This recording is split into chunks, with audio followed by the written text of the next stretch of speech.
ternyata lamun orang sering sholat duha sekali, dua kali, tilu kali, poe, sepoe, dua poe terus we. Setelah 40 poe bakal ngarasakeun nikmatna ibadah. Embung nu ngaran teu salat. Sageus teu salat embung teu berjamaah. Eta balukar tina salat duha.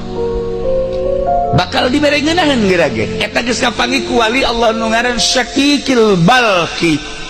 Ngeunaheun sakira ternyata tina hasil duha ngawarung, mun ngawarung teh mah jadi lancar ngawarungna. Anu balanja masyaallah eta ngeungkeung ngahutang kabeh.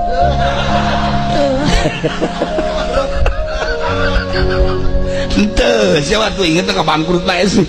Henteu lamun tani masyaallah subur tanina. Ieu berkat salat duha eta nu kos karatu nama geus biasa tapi nu istimewana bakal dibere tarkadzunub embung urang ngalaksanakeun dosa bakal hayang ibadah sebab dibere ngeunaheun